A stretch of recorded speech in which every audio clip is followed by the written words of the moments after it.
గౌరవనీయులైన సభాపతి గారికి ఈ దేశంలో ప్రతి పౌరునికి ప్రత్యక్షంగాను పరోక్షంగాను లబ్ధి కలిగించే ఒక చారిత్రాత్మకమైన దిశానిర్దేశకమైన అంశంపై నేను ఈ సభలో ప్రకటన చేస్తున్నాను. గౌరవ ముఖ్యమంత్రి శ్రీ నారా చంద్రబాబు నాయుడు గారి సూచనల మేరకు ఈ సమిష్టి నిర్ణయానికి మన రాష్ట్రం ఒక నిర్మాణాత్మక సహకారం అందించిందని, ఇటీవల కాలంలో జీఎస్టీ పన్నుల విధానంలో చోటు చేసుకున్న అతిపెద్ద సంస్కరణలలో ఒకదానికి రాష్ట్ర ప్రతినిధిగా బాధ్యత వహించడం నాకు గర్వకారణం.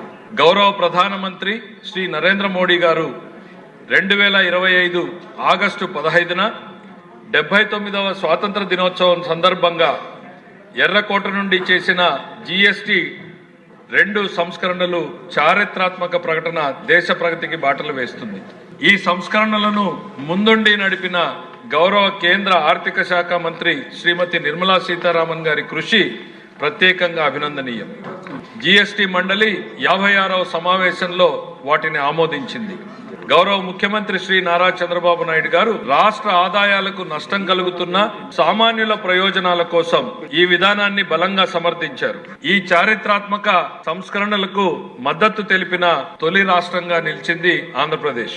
జీఎస్టీ పన్నుల విధానాన్ని సులభతరం చేయడం ద్వారా సాధారణ ప్రజలకు ప్రత్యక్ష లాభాన్ని చేకూర్చి వ్యాపారులపై పన్నుల భారాన్ని తగ్గించి పన్ను వ్యవస్థలో పారదర్శకతను పెంచుతుంది. ఈ చారిత్రాత్మక సంస్కరణలు పన్నుల విధానాన్ని సులభతరం చేసి వ్యాపార పరిశ్రమల అభివృద్ధికి సహకరిస్తుంది. ప్రజల పొదుపును పెంచి కొనుగోలు శక్తిని పెంచడానికి, కొత్త పెట్టుబడులను ఆకర్షించి దేశాన్ని స్థిరమైన వృద్ధి మార్గంలో నిలపడానికి దోహదపడుతుంది. జీఎస్టీ రేట్ల సరళీకరణ ద్వారా ప్రజలు అధికంగా వినియోగించే వస్తువులు, సేవలకు డిమాండ్ పెంచి ఉత్పత్తిని విస్తరించి కొత్త పెట్టుబడులను ప్రోత్సహిస్తుంది. తద్వారా ఆర్థిక వృద్ధికి దారితీస్తుంది. ఇది నిజంగా ప్రజలకు, ఆర్థిక వ్యవస్థకు లాభదాయకమైనటువంటి సంస్కరణ.